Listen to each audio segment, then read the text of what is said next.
Assalamualaikum warahmatullahi wabarakatuh. Waalaikumsalam warahmatullahi wabarakatuh. Innal hamdalillah nahmaduhu wa nasta'inuhu wa nastaghfiruh wa na'udzu billahi min shururi anfusina wa min sayyiati a'malina.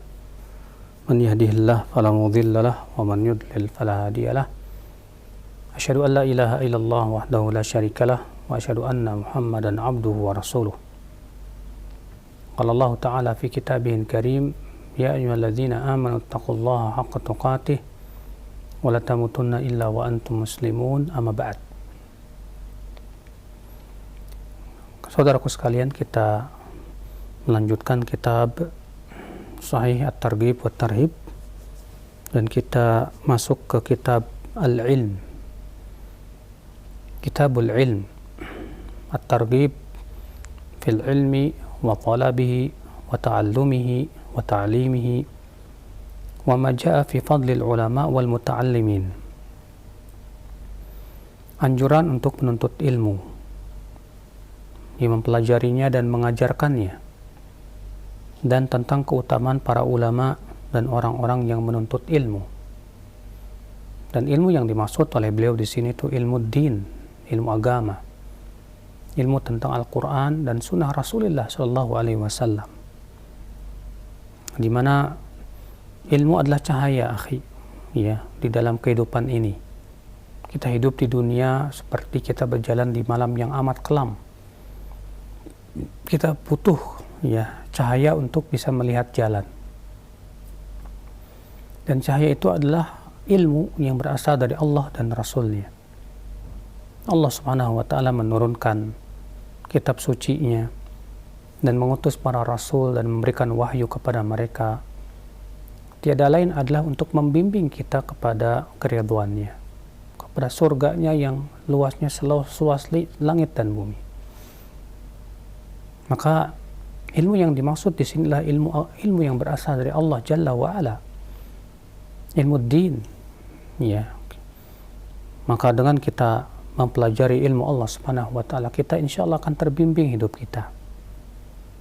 Adapun perkataan sebagian orang yang mengatakan bahwa sumber radikal itu adalah akibat terlalu dalam mempelajari ilmu agama, ini adalah kesesatan yang nyata. Tidak mungkin, ya, orang yang betul-betul mempelajari Al-Quran dan Sunnah, ya, dia akan menjadi orang yang tersesat, kecuali kalau radikal yang dimaksud oleh mereka itu radikal yaitu yang tidak sesuai dengan hawa nafsu mereka, di mana setiap yang tidak sesuai dengan keinginan mereka dianggaplah radikal. Ya, orang yang berpegang kepada sunnah, orang yang menjauhi syirik dan bid'ah disebut radikal, yaitu adalah berarti, ya, definisi mereka sendiri. Ya. Karena Allah Subhanahu wa Ta'ala dan Rasulnya sudah menjanjikan bahwa orang yang berpegang kepada Al-Quran dan Hadis, yang mempelajari Al-Quran dan Hadis, tidak akan tersesat, dia akan terbimbing.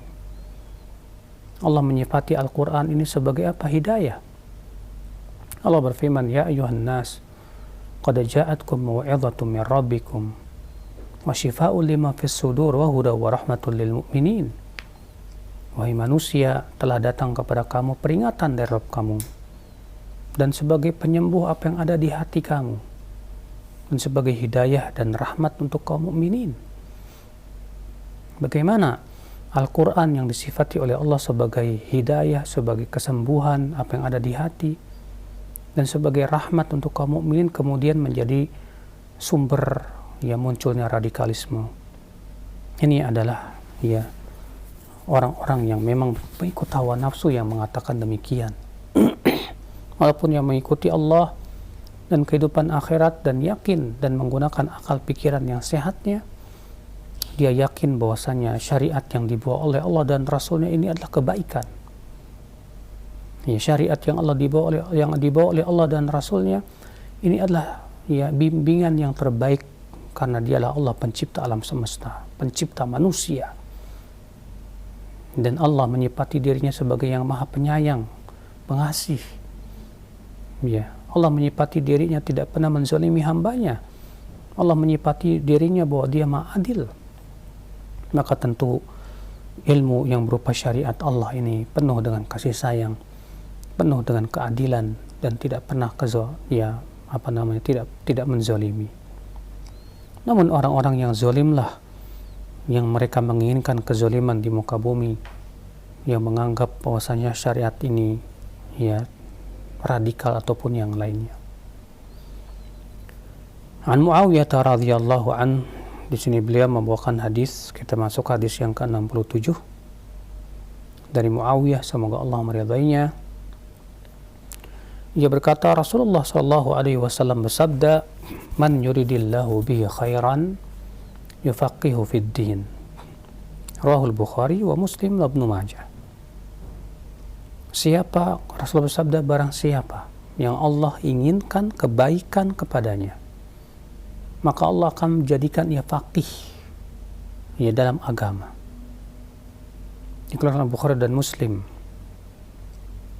Dan Imam At-Tabrani meriwayatkan dalam Al-Mu'jamul Kabir dengan lafaz Rasulullah SAW bersabda, "Ya ayuhan nas, innamal ilmu bitta'allum wal fiqhu bittafaqquh wa man yuridillahu bihi khairan yufaqihu fid din wa innama yakhsha Allah min ibadihi al-ulama." Wahai manusia, sesungguhnya ilmu hanya bisa diraih dengan cara mempelajarinya. Fikih hanya bisa diraih dengan cara bertafakuh, berusaha kita untuk menjadi faqih. Wa may yuridillahu bi khairan yufaqihu fid din, dan siapa yang Allah kehendaki kebaikan untuknya, maka Allah akan faqihkan ia dalam agama.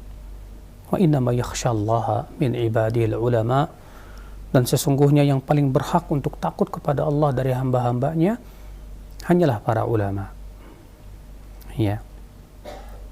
Saudaraku sekalian, di sini Nabi Shallallahu Alaihi Wasallam menyebutkan bahwa tanda orang yang Allah inginkan kebaikan, hamba yang diinginkan kebaikan oleh Allah, tandanya apa? Itu dia dijadikan oleh Allah semangat untuk memahami agama, mendalami ilmu-ilmu Allah Jalla wa'ala.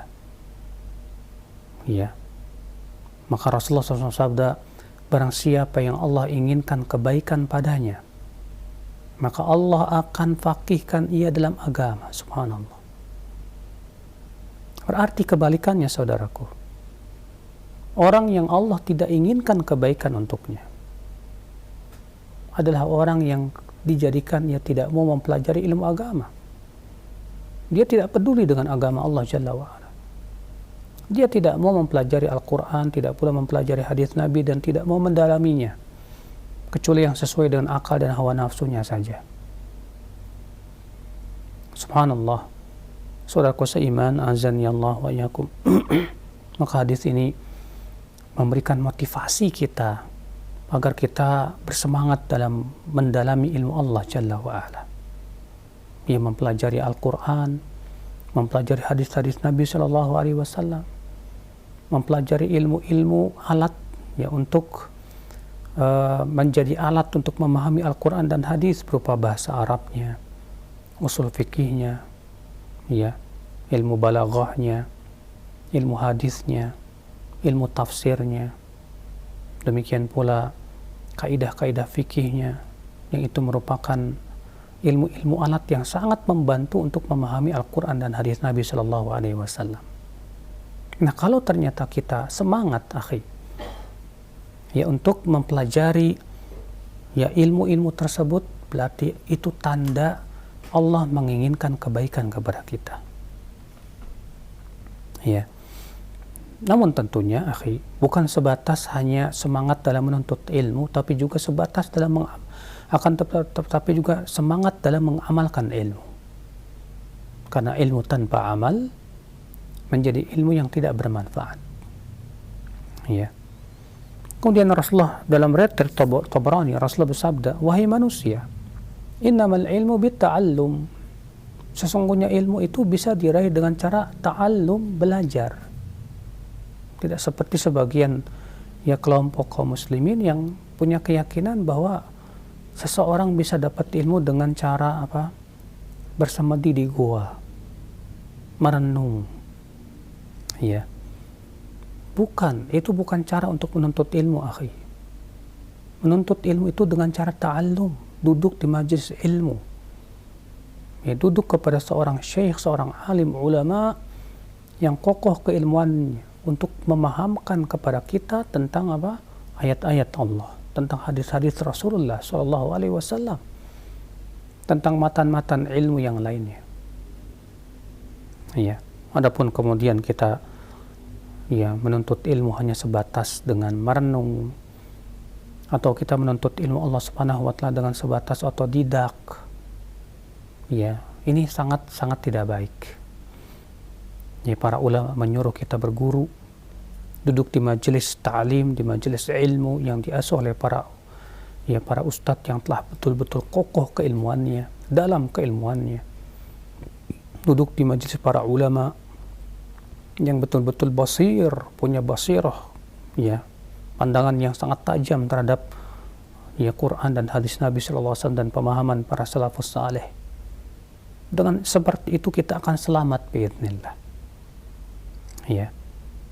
Namun akhi, Al-Imam Asy-Syafi'i menasihati kita untuk mengambil 6 perkara dalam menuntut ilmu Allah, dalam mempelajari ilmu Allah. Ya. Beliau mengatakan, akhi, lan tanalal ilm illa bisittah. Saudaraku, kamu tidak akan bisa meraih ilmu kecuali dengan 6 perkara. Apa itu? Yang pertama, dzakaun, kecerdasan. Karena orang yang cerdas, ya, sulit untuk memahami ilmu. Oleh karena itu, ya, dalam kitab Syarah Aqidah Thahawiyah disebutkan bahwa kewajiban seorang muslim dalam menuntut ilmu disesuaikan dengan kecerdasan yang Allah berikan kepadanya juga.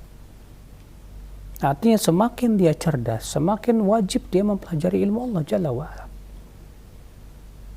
Kecerdasanmu jangan hanya sebatas untuk mendalami ilmu-ilmu dunia saja. Karena ilmu-ilmu dunia tidak akan menjamin Anda dan tidak akan membimbing Anda ke surga.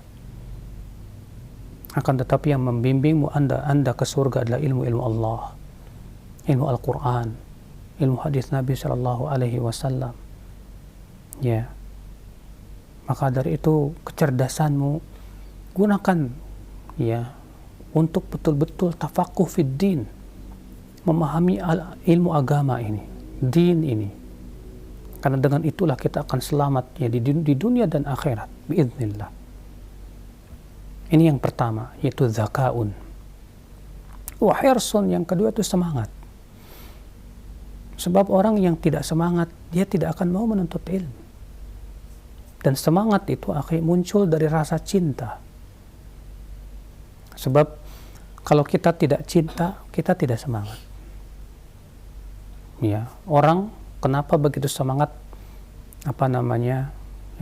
mencari duit? Karena ada cinta kepada duit. Semakin kuat cintanya, ya semakin semangat dia dalam mencarinya. Demikian pula semangat itu muncul dari rasa butuh. Ketika kita menganggap ilmu itu kebutuhan hidup, kebutuhan hati, ya, dan kita sangat membutuhkannya, sebagaimana kita butuh kepada uang, kita membutuhkan makan dan minum, maka kita pun semangat mencarinya. Maka ketika kita jadikan ilmu sebagai kebutuhan hidup dan kita pun merasa cinta kepadanya, maka saat itu semangat itu akan membara biidznillah. Tapi ketika kita tidak menganggapnya sebagai kebutuhan, ya, kita pun tidak mencintainya, kita lebih mencintai dunia, kita lebih mencintai syahwat, maka, ya, semangat menuntut ilmu pun juga akan pudar. Makanya lihat, ya, kalau Anda termasuk penuntut ilmu, Anda berarti orang yang semangat dalam menuntut ilmu, itu tandanya. Tapi ketika kita semua, ya akhi, ya, semangat menuntut ilmunya lemah, mau membaca malas, mau dengerin kajian malas, kita sebetulnya bukan penuntut ilmu. Ya, berarti Allah tidak menginginkan kebaikan kepada kita, ini musibah. Sementara tanda orang yang Allah inginkan kebaikan, dia semangat dalam menuntut ilmu, hirs harus ada semangat. Dan Rasulullah SAW menyuruh kita untuk selalu semangat dalam kebaikan. Rasulullah bersabda, ihris ala ma yanfa'uk. Semangatlah, kata Rasulullah, ala ma yanfa'uk, kepada apa-apa yang bermanfaat untuk dirimu. Ya, wasta'in billah, dan minta tolong kepada Allah. Wala ta'jaz, dan jangan lemah, jangan lemah. Ya, maka kita pun jangan lemah dalam menuntut ilmu, akhi. Kita semangat terus dalam menuntut ilmu Allah Subhanahu wa taala. Maka kata Imam Syafi'i, ya, bekal yang kedua yang harus dimiliki oleh penuntut ilmu dalam ketika dia menuntut ilmu yaitu hirsun. Apa? Yaitu semangat. Yang ketiga wajtihadun, yaitu kesungguhan. Terkadang ada orang semangat tapi kurang sungguh-sungguh di dalam mengkaji ilmu. Ya. Maka kewajiban kita adalah kesungguhan. Ini sangat-sangat kita butuhkan dalam menuntut ilmu Allah Subhanahu wa taala. Kita tidak main-main. Orang yang sungguh-sungguh akibat daripada dia menganggap ini adalah kebutuhan yang sangat dia butuhkan dalam hidupnya. Maka ia bersungguh-sungguh mencari kebenaran. Ya, dia bersungguh-sungguh mencari ilmu Allah Subhanahu wa taala. Nah, ya akhal Islam. Wabulghatun, kemudian yang keempat yaitu bekal. Karena untuk menuntut ilmu kita butuh uang, akhi, butuh bekal. Ya, pergi ke majlis ta'lim butuh uang. Ya, untuk apalagi di zaman pandemi seperti ini, untuk mengikuti kajian-kajian butuh bekal, ya, untuk bayar internetnya. Ya, kajian-kajian kebanyakan online. Ya, butuh bekal, butuh uang untuk beli parabola dan yang lainnya, dan alat-alat untuk menuntut ilmu yang lainnya. Wabulghah. Kemudian yang kelima, wa irsyadu ustadz, bimbingan seorang ustadz. Dan tentunya kita di dalam memilih ustadz yang hendak kita ambil ilmunya bukan sembarangan, bukan, tapi yang betul-betul ahli di bidangnya. Makanya Imam Nawawi berkata, wala yanbaghi li talibil ilmi an yatluba illa mimman kamalat ahliyatuh. Tidak layak bagi seorang penuntut ilmu untuk menuntut ilmu kecuali dari orang yang telah sempurna keahliannya. Ya, lihat, konsultasi dengan para ustadz-ustadz yang telah kokoh keilmuannya. Ya, siapa ustadz-ustadz yang telah kuat keilmuannya, kokoh keilmuannya, mumpuni di bidangnya, kemudian lurus akidah dan ya manhajnya, sebagaimana Rasulullah SAW sabda, inna min asyratis sa'ah an yultamasal ilmu indal asaghir. Di antara tanda hari kiamat, ilmu diambil dari al-asaghir. Siapa itu al-asaghir? Kata Ibnu Mubarak, ya, perawi hadis ini, al-asaghir hum ahlul bid'ah, itu ahli bid'ah yang menyesatkan. Ya, berarti itu tanda hari kiamat ketika kita menuntut ilmu dari orang-orang yang ahli bid'ah yang menyimpang, yang menyesatkan. Sementara sebagian ulama mengatakan al-asaghir yaitu orang-orang yang dangkal ilmunya. Ya. Dan qadar Allah di zaman sekarang kita lihat, ya, orang-orang mengambil ilmu dari seorang ustadz itu tidak dilihat dari perkara yang sudah kita sebutkan tadi, dari kekuatan ilmu, kelurusan akidah dan manhaj, tapi dilihat dari sebatas kepandaian dalam beretorika. Ya, kalau dia melihat ada seorang ustadz yang kalau ngomongnya itu pintar, bikin hati terenyuh, atau bisa bikin menangis, atau bahkan bisa bikin orang tertawa dan yang lainnya, itu biasanya yang paling ramai dihadiri orang. Ya, tidak memandang apakah itu seorang betul-betul ahli ilmu atau orang yang tiba-tiba muncul dan mendakwakan diri kepada ilmu dan ternyata ia bukan ahlinya. Maka seorang penuntut ilmu, ya akhi, dalam memilih ustadz pun hati-hati, sebagaimana para ulama dahulu pun juga hati-hati. Al-Hasan bin Saleh berkata, kami dahulu apabila ingin mengambil ilmu dari seseorang, kami duduk 2 bulan memperhatikan orang tersebut.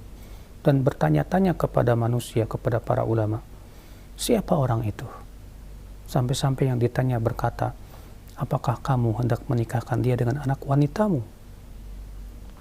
Iya, ketat, akhi. Karena ini untuk keselamatan agama kita. Sebab, ya kita salah guru, kita bisa menyimpang. Agama kita mengikuti guru kita. Kalau kita salah dalam berguru, akan terkena syubhat pemikiran guru tersebut, akhirnya menyimpang.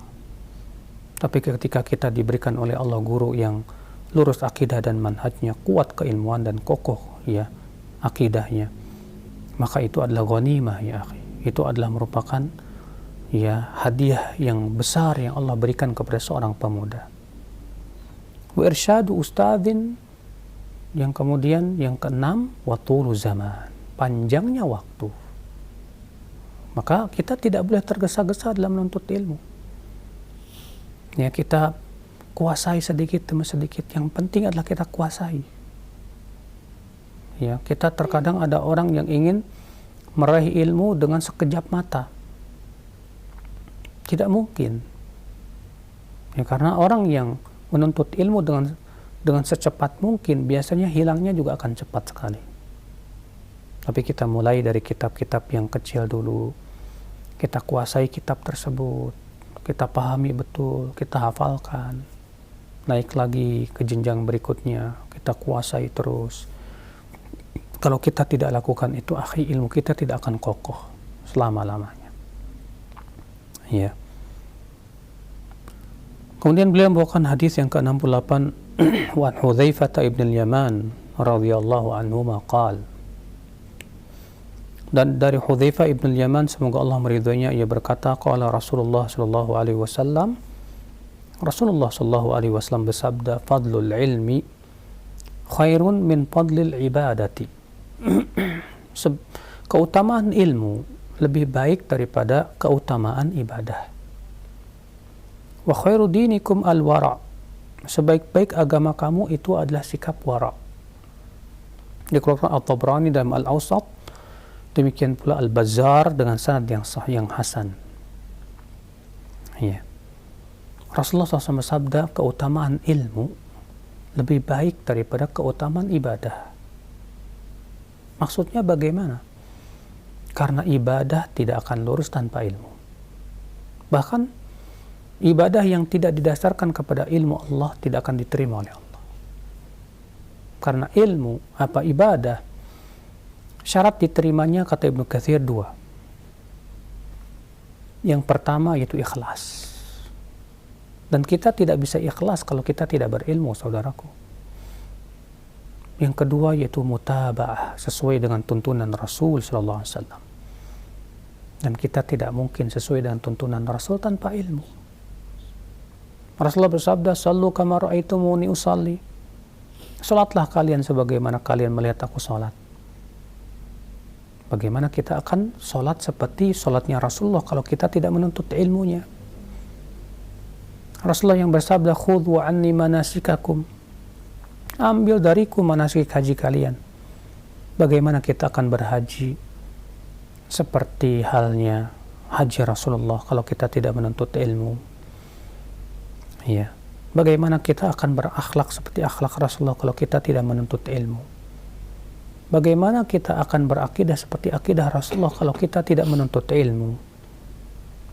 Maka ya akhi, Rasulullah mengatakan bahwa keutamaan ilmu lebih baik daripada keutamaan ibadah. Bukan artinya ilmu tidak diamalkan, bukan. Tapi amal itu sangat membutuhkan ilmu.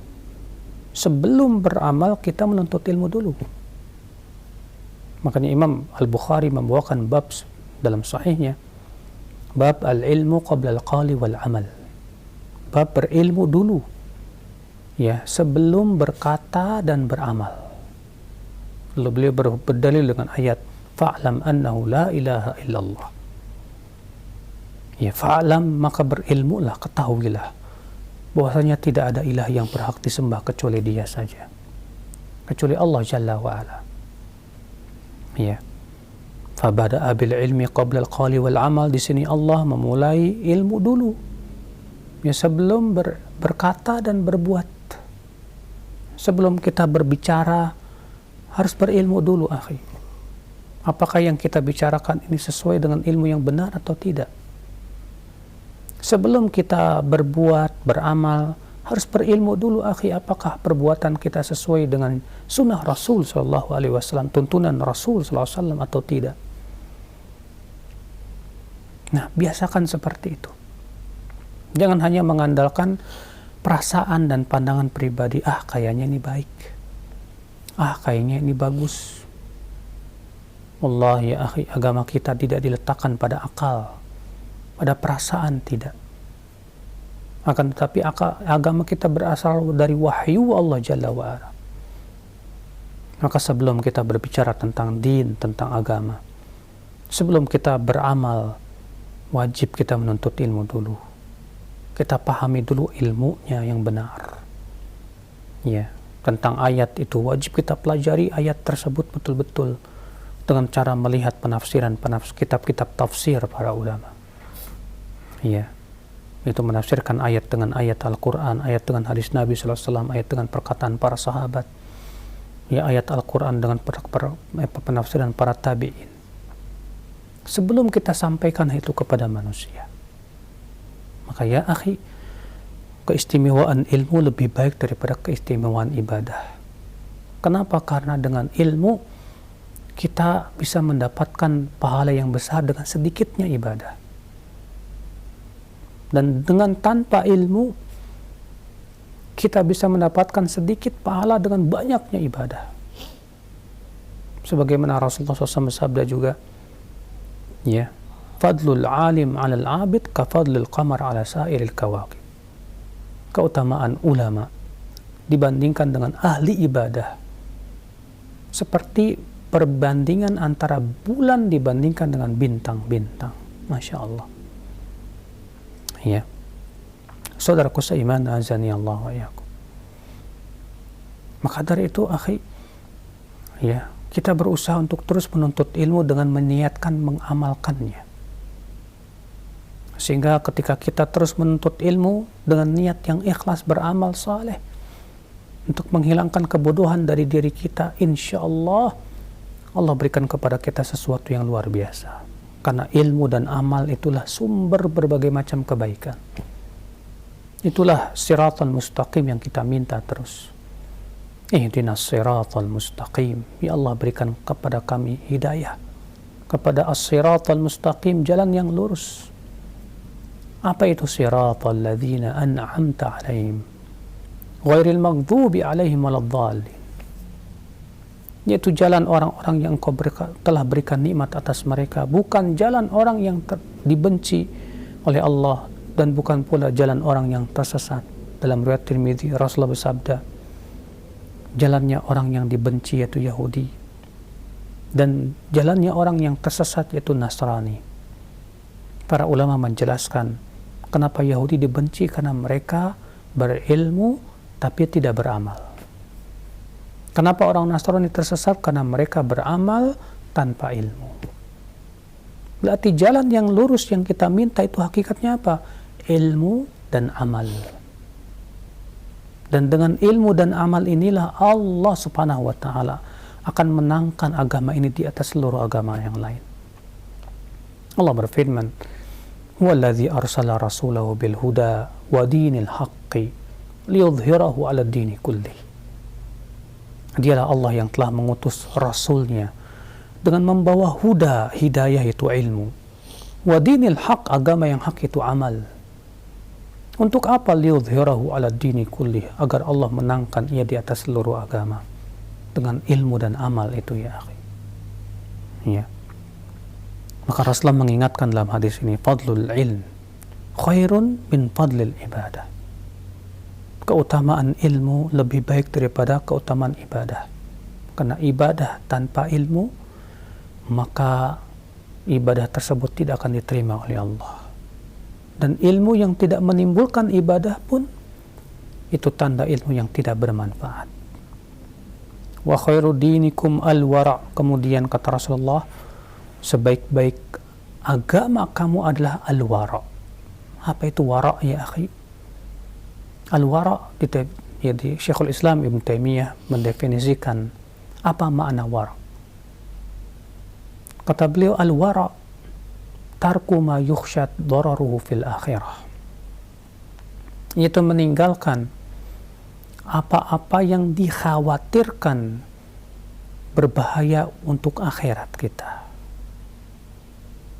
Semua perkara yang dikhawatirkan membahayakan akhirat kita, tinggalkan. Itu adalah sikap wara. Syubhat, meninggalkan perkara yang masih samar kehalalannya misalnya. Apakah itu halal atau haram? Maka kita tinggalkan. Itu termasuk wara. Ya. Contoh sikap wara. Suatu ketika Nabi SAW pulang ke rumah istrinya. Kemudian Rasulullah SAW melihat ada sebutir kurma di atas kasur. Rasulullah mengambilnya dan mau memakannya. Ketika Rasulullah mau memakannya, Rasulullah khawatir ini kurma sedekah. Sementara sedekah haram untuk Rasulullah SAW dan Ahlul Bait. Maka Rasulullah tidak jadi memakannya karena takut itu kurma sedekah. Kata para ulama, hadal hadis aslul wara. Hadis ini merupakan dalil ya akan sikap wara, kehati-hatian. Jangan sampai ini bisa merusak akhirat kita. Ini wara namanya. Iya. Maka dari itu orang yang punya sikap wara, ilmunya bermanfaat. Sedangkan orang yang tidak punya sikap wara, ilmunya tidak akan bermanfaat. Orang yang punya sikap wara, dia berhati-hati. Ketika dia mau melakukan suatu perbuatan, dia takut apakah ini perbuatan dimurkai oleh Allah atau tidak, membahayakan akhiratnya atau tidak. Iya, kalau ternyata ini bisa membahayakan akhiratnya, dia tinggalkan. Itu berarti sikap wara. Ada orang yang mencari nafkah, lalu dia bertanya dulu kepada seorang ustadz, apakah cara yang saya lakukan ini halal atau haram? Karena kehati-hatian dia dan takut kalau ia jatuh kepada yang haram. Itu sikap wara, Masya Allah. Iya. Ketika ia tahu ini ada perkara yang syubhat, khawatir ini sesuatu yang haram, dia tinggalkan. Ini sikap wara ya akhi. Wallahi ya akhi. Sikap wara inilah yang banyak hilang di zaman sekarang akhi. Ya, apalagi ketika kita membuka HP, handphone, itu sikap wara kita seringkali hilang. Kita buka YouTube misalnya, ya, sementara di sana banyak perkara-perkara yang diharamkan oleh Allah, aurat-aurat dan yang lainnya. Di sana sikap wara hilang. Sementara wara itu adalah hakikatnya meninggalkan semua yang bisa dikhawatirkan bisa merusak agama dan akhirat kita. Ya. Wala haula wala quwata illa billah. Maka Nabi SAW mengingatkan, wa khairu dinikum al-wara. Sebaik-baik agama kamu adalah sikap wara. Ya, itulah sikap yang sebaik-baik agama seseorang. Apa bedanya dengan zuhud, wara dengan zuhud? Zuhud lebih tinggi daripada wara. Kalau zuhud itu tarku ma la yanfa'u fil akhirah. Meninggalkan apa-apa yang tidak ada manfaatnya untuk akhirat kita. Sedangkan wara adalah meninggalkan apa-apa yang dikhawatirkan membahayakan akhirat kita. Ya. Saudaraku seiman, azani Allah wa iyyakum. Maka ini akhi, ya, sebuah hadis yang hendaknya kita betul-betul camkan dan betul-betul kita amalkan. Nabi mengatakan dengan kalimat yang yang tidak panjang, dia pendek saja. Tapi kalau kita amalkan pengaruhnya dahsyat sekali. Kata Rasulullah, keutamaan ilmu lebih baik daripada keutamaan ibadah. Dan sebaik-baik agama kamu adalah wara, sikap wara. Hadis ini dikeluarkan Al-Tabrani dalam Al-Mu'jam Al-Awsat, demikian pula Al-Bazzar dengan sanad yang hasan. Ya. Ikhwatul Islam, azani Allah wa iyyakum. Sekarang kita masuk ke hadis yang ke-69. Rasulullah sallallahu alaihi wasallam bersabda dari an Abi Hurairah radhiyallahu anhu qala Rasulullah sallallahu alaihi wasallam man naffasa an mu'minin kurbatan min kurabid dunya naffasallahu anhu kurbatan min kurabi yaumil qiyamah.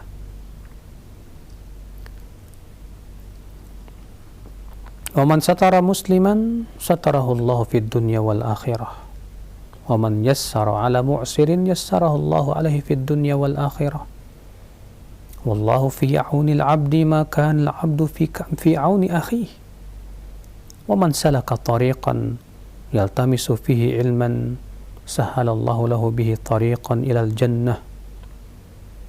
Wa majtama'a qaumun fi baitin min buyutillah yatluna kitaballah wa yatadarasunahu bainahum illa haffathumul malaikah wa nazalat alaihimus sakinah wa ghashiyatuhumur rahmah wa dzakarahumullahu fi man 'indah wa man bata'a bihi 'amaluhu lam yusri' bihi nasabuhu. Rawahu Muslim wa Abu Dawud wa Tirmidzi wa Nasa'i wa Ibnu Majah wa Ibnu Hibban fi sahihihi wal Hakim wa qala sahihun ala syartihima. Dari Abu Hurairah, semoga Allah meridainya, Rasulullah sallallahu alaihi wasallam bersabda, man naffasa an mu'minin qurbah min qurabid dunya naffasallahu anhu qurbah min qurabi yaumil qiyamah. Siapa yang menghilangkan dari seorang mukmin satu kesusahan dari kesusahan-kesusahan dunia yang menimpa si mukmin tersebut, Allah akan hilangkan darinya satu kesusahan dari kesusahan-kesusahan akhirat. Masya Allah, subhanallah. Sementara kesusahan akhirat itu berat banget ya, ketika kita melihat ada saudara kita sesama mukmin muslim susah, ditimpa dia kesusahan, lalu kita bantu ia, kita hilangkan kesusahannya tersebut, maka pada hari kiamat nanti ya Allah akan hilangkan satu dari satu kesusahan. Semakin banyak kita menghilangkan kesusahannya, semakin banyak Allah hilangkan kesusahan nanti kita pada hari kiamat. Wa man satara musliman, dan siapa yang menutupi aib seorang muslim, satarahullahu fid dunya wal akhirah, Allah akan tutupi aibnya di dunia dan akhirat. Subhanallah. Akhi, ya, kita menutupi aib itu jangan hanya sebatas ketika kita mencintai dia, tapi kita tutupi aib kita, aib seorang muslim atau teman kita saat kita benci kepada dia juga. Allah ya akhi, banyak di antara kita mudah sekali menutupi aib saudara kita saat kita cinta kepadanya. Ketika mata kita cinta kepada seseorang, 1000 kesalahan akan terpendam di mata kita. Ya. Tapi ketika mata kita benci, itu tubdil masawiya, semua keburukan muncul dan terlihat di mata kita itu.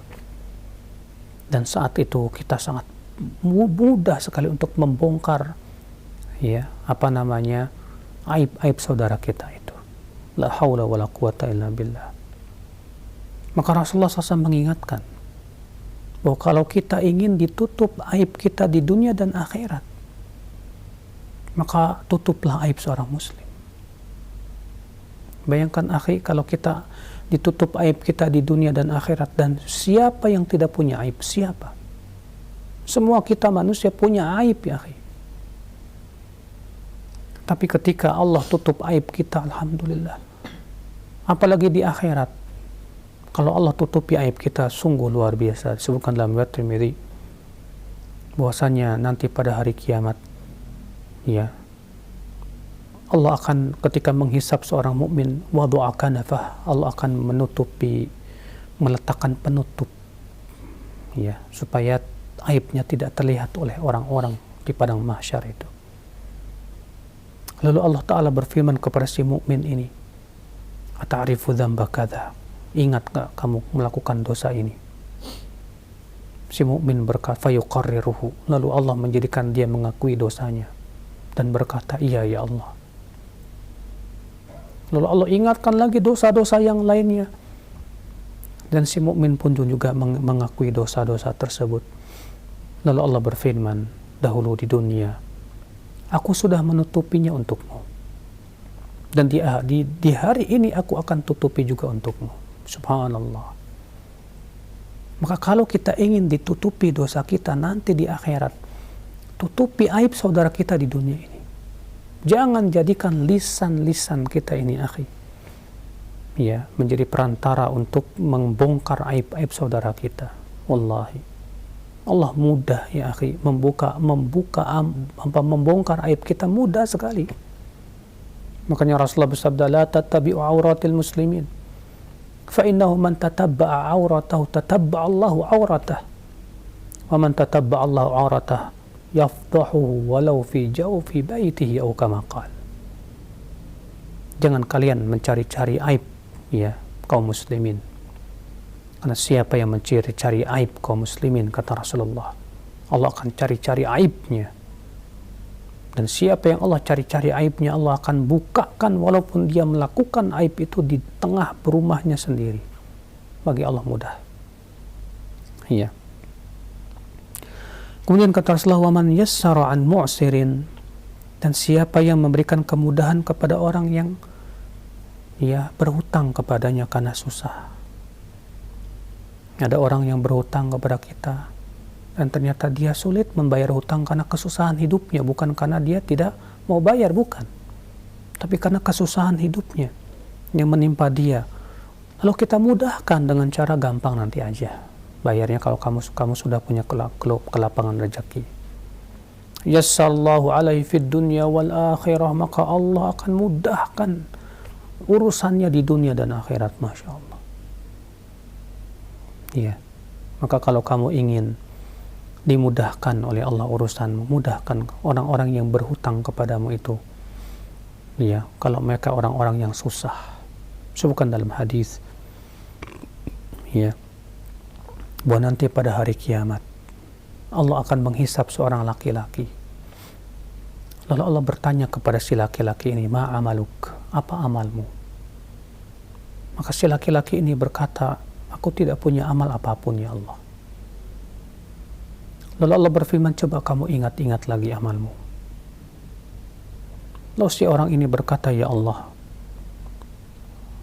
aku dulu suka memberikan hutang ke orang-orang. Lalu aku berkata kepada pelayanku, ya, kepada sekretarisku, bendaharawanku, coba kamu lihat, ya, kalau ada yang tidak mampu, bebaskan aja hutangnya. Enggak usah dia bayar hutang kalau dia memang susah hidupnya. Maka Allah berfirman kepadanya, ya, pada hari ini, ya, engkau lebih berhak untuk aku bebaskan dari api neraka. Subhanallah. Lihat saudaraku seiman azan, ya Allah, betapa besarnya pahala orang yang memberikan kemudahan kepada orang yang berhutang kepada kita dan dia susah hidupnya. Apalagi kalau kita bebaskan hutangnya, maka Allah akan bebaskan kita dari api neraka. Subhanallah. Ya, bukankah itu keutamaan yang agung, akhi? Rasulullah bersabda, wallahu fi aunil abdi ma kana al-abdu fi auni akhihi. Allah senantiasa membantu hambanya selama si hamba membantu saudaranya. Selama kita membantu teman kita yang susah, selama itu Allah pasti bantu kita. Ini janji Allah. Wallahu la yukhliful mi'ad. Allah selalu menepati janji. Pernahkah Anda temukan bahwa Allah tidak menepati janji? La, Allah pasti akan menepati janji, akhi. Ya.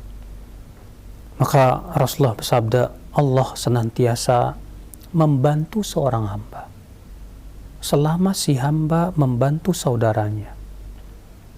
Lalu Rasulullah SAW bersabda, wa man salaka tariqan yaltamisu fihi ilman, siapa yang meniti jalan untuk mencari ilmu, sahalallahu bihi tariqan ilal jannah, Allah mudahkan jalannya ke surga. Subhanallah. Ya, kita saja kalau mau pergi ke suatu kota dan kita tidak tahu jalannya, sulit kita untuk sampai ke kota itu. Ya, kita mau pergi ke suatu tempat, suatu kota yang kita nggak tahu tempatnya di mana, jalannya bagaimana, dan kita nggak mau tanya orang juga, nggak mau lihat peta juga, saya yakin kita tersesat jalan, saudaraku. Apalagi kita mau pergi ke surga, kita tidak mau tahu jalannya, tidak mau mempelajari, tidak mau bertanya kepada alim ulama. Ya. Oleh karena itulah, saudaraku sekalian, kewajiban kita, akhi, ya, untuk terus meniti jalan menuntut ilmu, supaya Allah mudahkan jalan kita ke surga, akhi. Karena jalan ke surga itu hanya bisa dititi dengan cara menuntut ilmu Allah, harus dengan ilmu tentunya.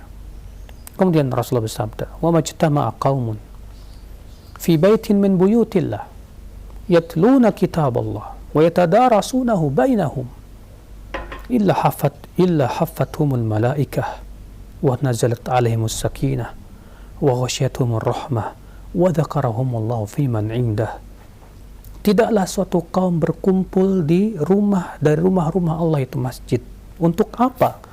Mereka membaca kitab Allah dan mempelajarinya. Subhanallah. Ya. Mereka membaca kitab Allah dan mempelajarinya. Ya. Tentu belajar kepada ahlinya di bidang tafsir. Kecuali, kata Rasulullah, akan dikelilingi malaikat. Masya Allah. Karena di sana ada malaikat-malaikat yang Allah ciptakan khusus untuk mencari majelis-majelis ilmu. Dan tentu majelis ilmu adalah majelis zikir yang paling mulia. Ya. Wa nazalat alaihimus sakinah, turun kepada mereka ketenangan, ketentraman. Wa ghasyiyatuhumur rahmah, dilingkupi oleh rahmat Allah Jalla wa ala. Masya Allah, subhanallah. Wa dzakarahumullahu fiman inda, Allah akan sebutkan mereka di hadapan malaikatnya. Sebagaimana Rasulullah pernah mendatangi sahabat yang sedang berbincang-bincang di masjid. Lalu Rasulullah bersabda kepada mereka, "Sedang apa kalian berkumpul di sini?" Kata mereka, "Wahai Rasulullah, kami sedang membicarakan tentang nikmat Allah berupa Islam." Iya. Kata Rasulullah, "Benarkah kalian tidak berbicara kecuali tentang itu?" "Benar, hai Rasulullah." "Benar kalian tidak berbincang-bincang kecuali untuk itu?" "Benar, hai Rasulullah." Sampai Rasulullah bertanya itu 3 kali, dan Rasulullah bersabda, "Ya, sesungguhnya aku tidak menuduh kalian, akan tetapi tadi malaikat Jibril mengabarkan kepadaku bahwasanya Allah yubahi bikumul malaikah, Allah membangga-banggakan kalian di hadapan malaikatnya." Subhanallah. Ya akhi, Allah menyebut nama-nama kita di hadapan malaikat, dibangga-banggakan kalau kita berada di majelis ilmu, di majelis fiqh, ya, tentang dinullah Jalla wa'ala. Kalau nama Anda disebut di sebuah televisi yang terkenal, itu tidak menjamin Anda. Kalau nama Anda disebut, ya, di sebuah surat kabar yang terkenal, itu pun tidak menjamin Anda. Tapi kalau nama Anda disebut oleh Allah di depan malaikat-malaikatnya sambil dibangga-banggakan, karena Anda duduk di majelis ilmu dan tafakuh fid din, bukankah itu menunjukkan bahwa Allah cinta kepada mereka? Cukuplah kita dibangga-banggakan oleh Allah di hadapan malaikatnya, ya akhi. Ya, kita nggak butuh dibangga-banggakan oleh manusia. Kita nggak butuh dibangga-banggakan oleh siapapun dari makhluk. Kita ingin dibangga-banggakan oleh Allah, disebut nama-nama kita ya di hadapan malaikatnya. Subhanallah. Wa man bata'a bihi amaluh lam yusri bihi nasabuh. Siapa yang lambat amalnya, maka nasabnya tidak akan membantu dia. Walaupun dia keturunan Rasul, walaupun dia keturunan ningrat atau raden ataupun darah biru, semulia apapun keturunannya, tetap kalau amalnya lambat, kata Rasulullah, tidak akan bisa dicepatkan oleh nasabnya. Ya. Rasulullah yang mengatakan begitu dalam hadis ini, waman batta'a bihi amaluh, waman batta'a, dan siapa yang lambat amalnya, maka tidak akan dipercepat oleh nasabnya. Karena di hari kiamat, ya akhi, surga itu tidak ditentukan oleh nasab. Surga ditentukan oleh amal. Ya, semakin banyak beramal saleh, semakin tinggi derajatnya di sisi Allah. Maka dengan iman dan amal, dengan ilmu dan amal, kita bisa meraih surga Allah Jalla wa Ala. Allahu a'lam.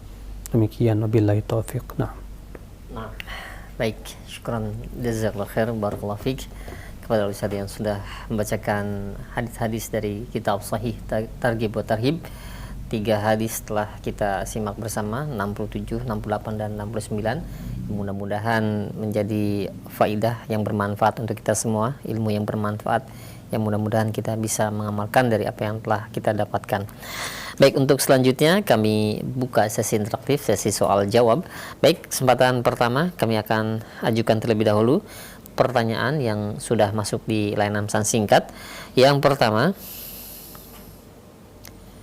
ada pertanyaan dari tidak disebutkan nama dan tempatnya. Bismillah. Ustadz, ketika sedang berargumentasi dengan teman-teman, image saya sudah diketahui bahwa saya katanya bermanhaj salaf menurut mereka, yaitu Wahabi. Begitu juga dengan asatidzah yang saya ambil ilmunya, sehingga apapun yang saya sampaikan pasti langsung ditolak. Tapi mereka membela ustadz atau kiai yang lebih mereka yakini jenius dan lebih update daripada yang katanya kolot. Tapi berbeda saat membela Habib karena nasab atau mulianya. Yang menjadi pertanyaan, apakah apabila demikian, adanya saya masa bodoh dengan keadaan mereka dan dengan kebodohan mereka juga, alias kurang sabar, ataukah cukup mendoakan mereka saja, barangkali mereka mendapatkan hidayah melalui orang lain? Ustaz, mohon pencerahannya, jazakumullah khairan. Iya, tentunya kita hanya sebatas menyampaikan sesuai kemampuan saja. Kalau kita sudah sampaikan dan mereka menolak hanya karena tuduhan mereka kepada kita Wahabi, ya, karena di masyarakat kita ini, ya, kalau setiap orang yang berhujah, berdalil, ya, tidak sesuai dengan hawa nafsu, langsung mencapnya. Kalau kita, yang penting sudah kita sampaikan, ya, dengan dalil, dengan hujah, dengan perkataan para ulama. Kalau kemudian dia menolak, ya sudah. Ya, karena kita memberikan nasihat bukan untuk tujuan kita adalah dia supaya mendapatkan hidayah sekaligus pada waktu itu juga, tidak. Karena yang memberikan hidayah itu adalah Allah. Yang penting kita sudah sampaikan. Adapun dia menolak, ya sudah. Ya, kita tidak pernah memaksa orang untuk mengikuti kita kok. Ya, dakwah salafiyah tidak pernah memaksa orang untuk ngikutin kita. Ini Anda mau ikut, alhamdulillah. Kalau nggak ikut, nggak, silahkan. Lakum dinukum waliyadin, bagimu keyakinanmu, bagi kami agama, apa keyakinan kami. Iya. Dakwah sunnah tidak pernah memaksa orang untuk mengikuti keyakinan kita. Yang penting adalah kita sampaikan ilmu. Sampaikan ilmu. Adapun hidayah milik Allah. Allah Ta'ala berfirman, innaka la tahdi man ahbabta walakin Allah yahdi man yasha. Sesungguhnya engkau tidak dapat memberi hidayah kepada siapa yang kamu mau, akan tetapi Allah yang memberikan hidayah kepada siapa yang dia kehendaki. Ya, daripada kamu debat kusir, nggak ada manfaatnya, akhirnya hanya akan adu otot, ya, ngeyel-ngeyelan dan yang lainnya. Apa manfaatnya seperti itu? Imam Syafi'i rahimahullah, ya, pernah beliau berdialog dengan orang yang ketika disampaikan oleh Imam Syafi'i hujah dan dalil, ternyata dia menolak dengan akalnya, tidak paham, ya, dalil dan hujah yang disampaikannya. Apa kata Imam Syafi'i? Afhamani jahaluk fansaraf. Aku kalah oleh kebodohanmu. Lalu beliau pun pergilah, tidak meladeninya lagi, karena percuma, akhi. Dan itu juga perintah Allah. Allah Ta'ala berfirman, ya, wa'mul bir'urfi wa'arid anil jahilin, dan berpalinglah dari orang-orang yang bodoh, ya, orang-orang yang tidak paham tentang hakikat ilmu, Ya, mereka menganggap ilmu itu yang berasal dari kiainya saja. Mereka melihat dan memandang ilmu itu yang sesuai dengan pandangan pendapatnya saja. Ya, dan tidak berusaha untuk melihat dan membuka tentang hakikat ilmu itu adalah ilmu yang berasal dari Allah dan Rasulnya, dan apa yang dipahami oleh para sahabat, para tabi'in dan para tabi'ut tabi'in dan para ulama setelahnya yang mengikuti manhaj mereka. Ya, maka pada waktu itu kita lebih baik berpaling. Ya, wallahu a'lam. Nah. Ya, baik. Syukran jazakallahu khair atas jawaban dan penjelasan Ustaz. Demikian. Dan selanjutnya ada pertanyaan dari Bapak Dede yang berada di Surabaya. Assalamualaikum warahmatullahi wabarakatuh.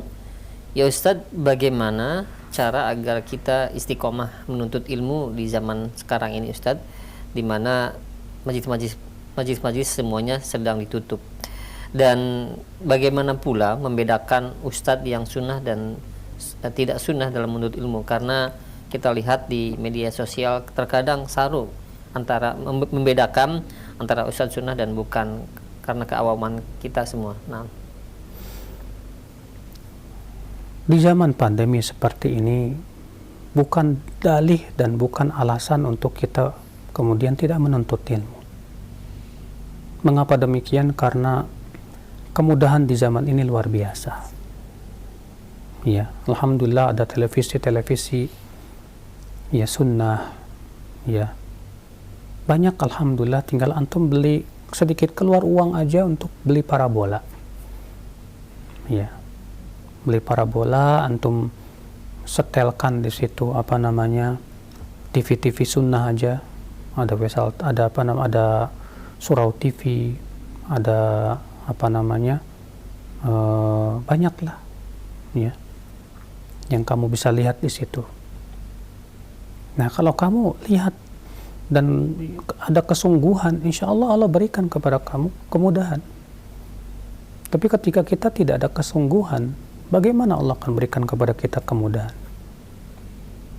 Adapun kalau kamu belum tahu mana ustadz yang benar-benar berjalan di atas sunnah Nabi, di atas jalan generasi yang pertama, mana ustadz yang tidak demikian. Nah, ketika saya mau memberikan perumpamaan, ketika kamu berada di sebuah persimpangan jalan dan kamu tidak tahu mana jalan yang harus kamu titi, mana jalan yang harus kamu lewati, apa yang kamu lakukan? Pasti satu-satunya cara adalah bertanya kepada yang kita duga kuat bahwa dia tahu jalannya. Bertanya kan? Ya. Baik, ketika kamu tidak tahu ini dokter yang ahli atau bukan dokter yang bukan ahli, apa yang kamu lakukan kalau pengen tahu ini dokter benar-benar bagus dengan dokter yang abal-abal? Ya, tidak mungkin kita orang awam bisa tahu langsung. Mau tidak mau, pertanyaan yang harus kita ajukan kepada ahli, kepada kita orang-orang yang kita duga bahwa dengan kuat prasangkaan kita bahwasanya dia memang seorang dokter yang paham. Kita tanya, dok, menurut kamu ustadz dokter saat itu bagus nggak? Iya. Demikian pula dalam masalah ini. Makanya sudah saya sebutkan tadi perkataan Al-Hasan bin Saleh. Al-Hasan bin Saleh berkata, kami dahulu kalau ingin mengambil ilmu dari seseorang, kami akan duduk 2 bulan dulu memperhatikan orang itu dan bertanya-tanya kepada para ulama tentang orang tersebut. Ditanya sedetail-detailnya sampai-sampai yang ditanya berkata, apakah kamu ingin menikahkan dia dengan anakmu? Ya akhi, kalau kamu ingin selamat, tanya kepada ustadz-ustadz yang kamu kenal dia di atas sunnah Nabi. Tanya bagaimana tentang ustadz fulan dan ustadz fulan. Untuk pribadi dirimu, untuk keselamatan agama itu sangat baik. Karena masalahnya ini berhubungan dengan keselamatan agama. Salah ustadz, akhirnya kita bisa menyimpang dan kemudian terkena syubhat. maka tidak apa-apa. Bahkan sangat bagus sekali seorang penuntut ilmu yang berhati-hati dalam menyeleksi dan untuk mengambil ilmu dari seorang asatidzah, dari ustadz-ustadz yang tentunya ya kita bertanya kepada ahlinya. Dengan cara seperti itulah kita insya Allah mudah-mudahan bisa terbimbing. Oh ya, wallahu a'lam. Nah, baik, syukran jazakallahu khair. Demikian ya untuk Bapak Dede di Surabaya, dan ini mudah-mudahan juga menjadi faedah bagi yang lainnya. Dan selanjutnya kami angkat kembali yang ketiga. Ada pertanyaan dari hamba Allah yang berada di Buton. Ya Ustadz, bagaimana kaitannya orang-orang yang berilmu dengan adab dan akhlak? Bagaimana jika kita temui seseorang yang dianggap kita berilmu, orang itu berilmu, namun dari sisi adab dan akhlak kurang, bahkan kurang bagus alias buruk. Bolehkah kita duduk di majelisnya ataukah bagaimana Ustaz? Mohon nasihatnya. Kalau ternyata ustadz tersebut buruk akhlaknya, buruk adabnya, itu menunjukkan akan ustadz tersebut ustadz yang fasik. Ya, ustadz yang tidak baik untuk kita ambil ilmunya. Karena kita menuntut ilmu dari seorang ustadz bukan hanya sebatas ilmu, tapi juga mengambil ilmu dari seorang ustadz dari sisi akhlak dan adabnya. Dahulu para ulama ya menganjurkan kita belajar adab dan akhlak dulu sebelum mempelajari ilmu. Ini dia ya Muhammad bin Sirin mengatakan, kami dahulu belajar adab itu 30 tahun dan kami belajar ilmu 20 tahun. Ya. Coba baca kitab Syekh Bakar Abu Zaid, dan dalam masalah ini beliau mengingatkan dan membawakan perkataan-perkataan para ulama tentang pentingnya mempelajari adab dan akhlak sebelum menuntut ilmu Allah. Bahkan Ibnu Qayyim rahimahullah mengatakan, unwanu sa'adatil qaum adabu. Tanda kebahagiaan suatu kaum itu adalah adabnya. Ya. Maka demikian pula tanda kesengsaraan suatu kaum juga terletak pada adabnya dan akhlaknya. Ya. Maka dari itu masalah ini bukan masalah yang kita remehkan, bukan. Bukankah Rasulullah SAW ketika berdakwah kepada tauhid di kota Mekah, selain dakwah kepada tauhid, Rasulullah dakwah kepada akhlak, kepada adab? Nah, sebagaimana dalam hadis Heraklius ketika Abu Sufyan ditanya oleh Heraklius, "Madza ya'muru hadzal nabi?" Apa yang diperintahkan oleh nabi itu? Apa kata Heraklius? Yaqul, nabi itu berkata, "Ubudullah wa la tusyriku bi syai'a." Sembahlah Allah dan jangan sekutukan Allah sedikit pun juga.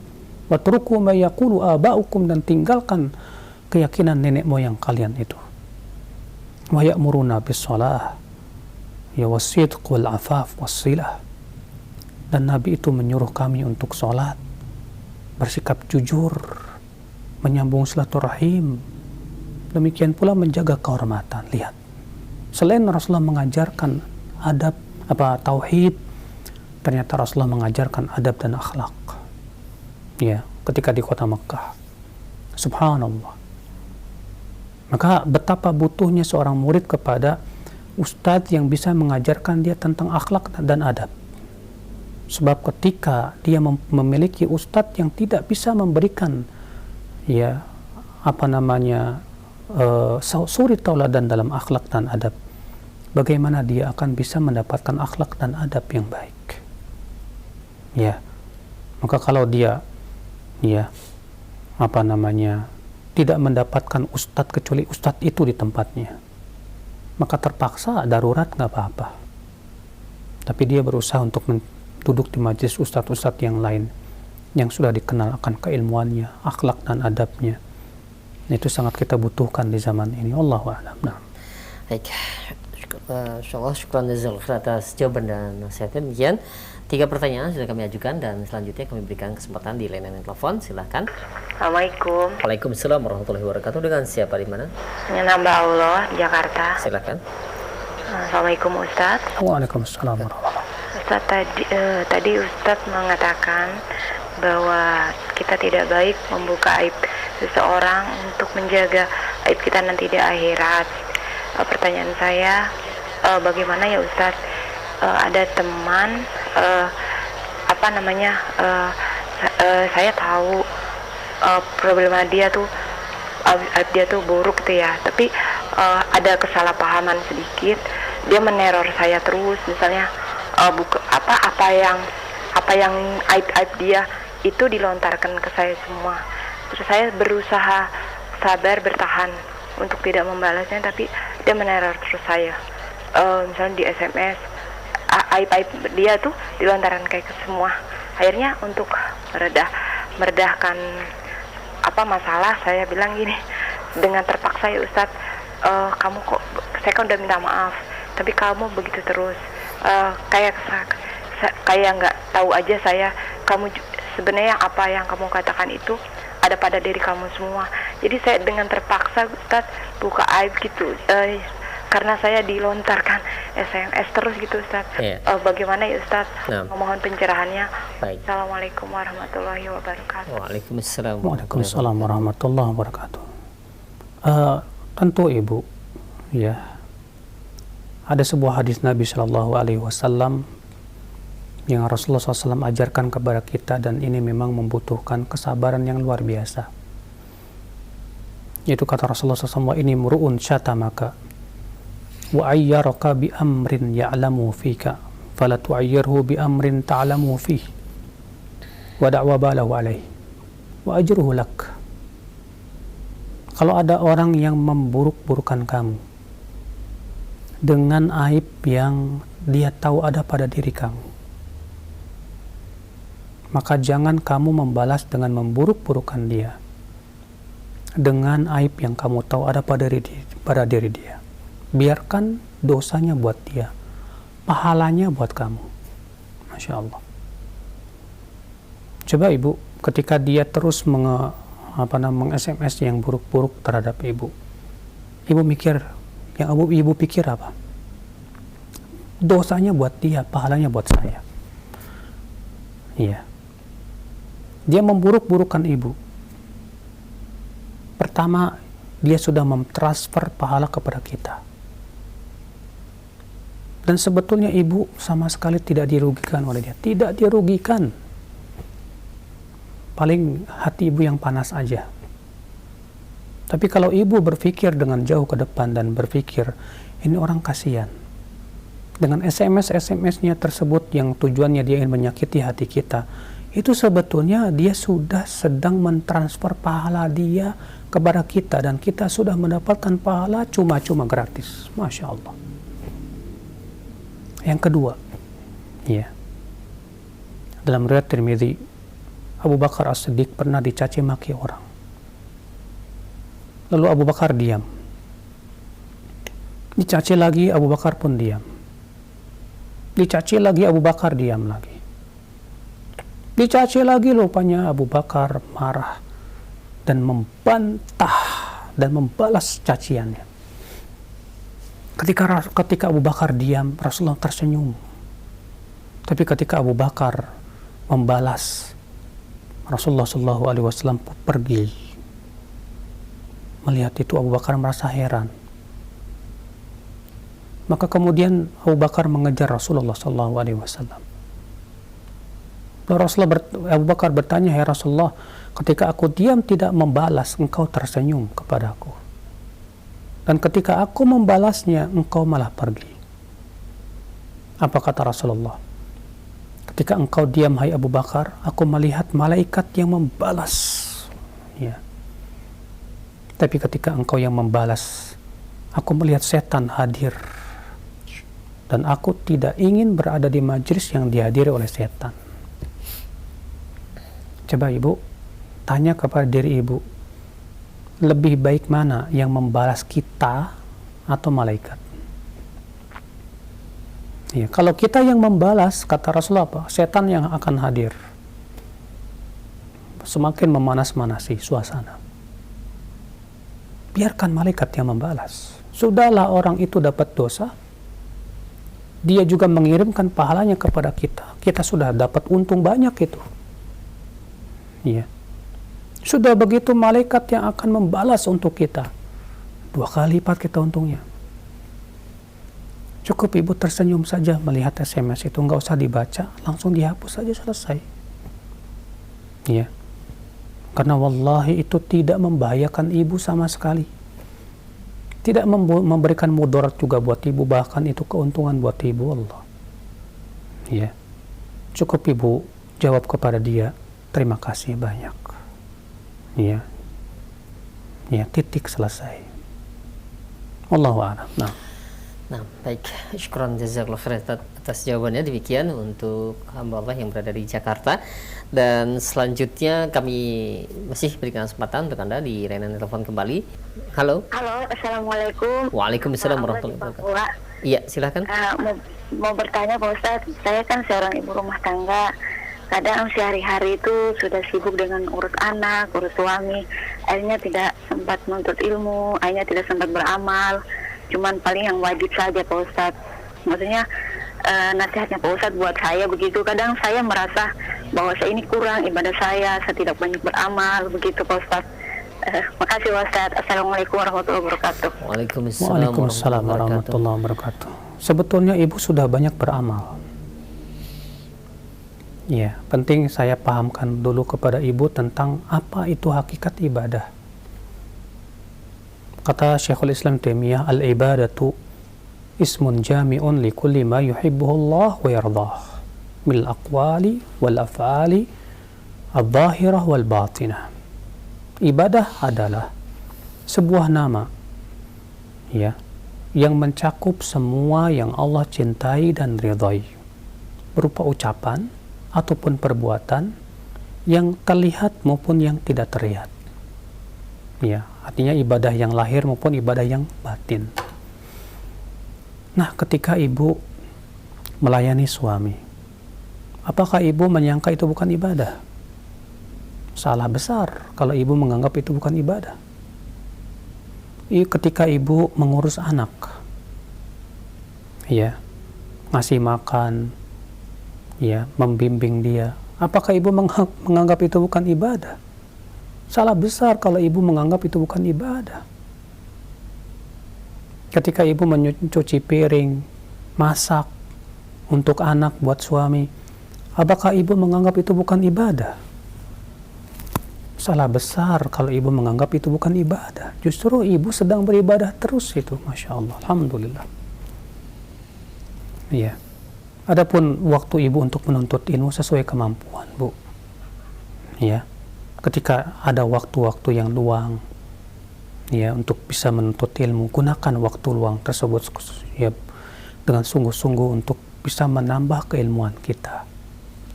Ya. Ada waktu yang luang untuk bisa menambah ibadah sunnah.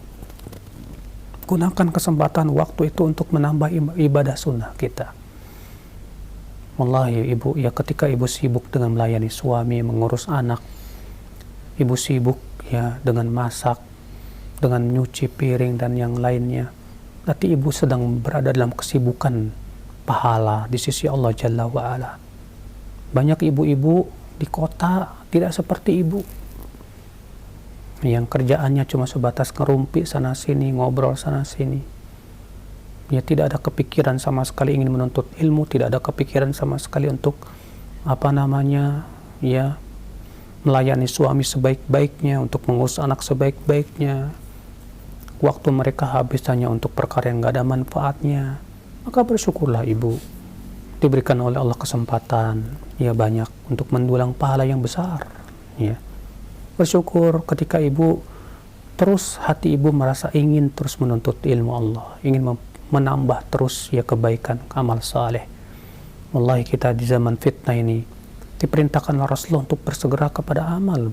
Rasulullah sabda, badiru bil a'mal, ya, fitanan ka qita'il lail al-mudlimah. Ya, bersegeralah beramal. Segera beramal, kata Rasulullah, sebelum datangnya fitnah bagaikan potongan malam yang gelap gulita. Artinya amal soleh itu menyelamatkan kita dari fitnah, ya, biidznillah. Wallahu a'lam. Nah. Iya, baik, syukran jazakallahu khair atas jawaban Ustaz. Bagaimana, masih ada waktu, Ustaz? Tapi saya kira cukup sampai di sini. Semoga yang saya sampaikan bermanfaat. Wabillahi taufik. Subhanakallah bihamdika asyhadu an la ilaha illa anta astaghfiruka wa atubu ilaik. Assalamualaikum warahmatullahi wabarakatuh.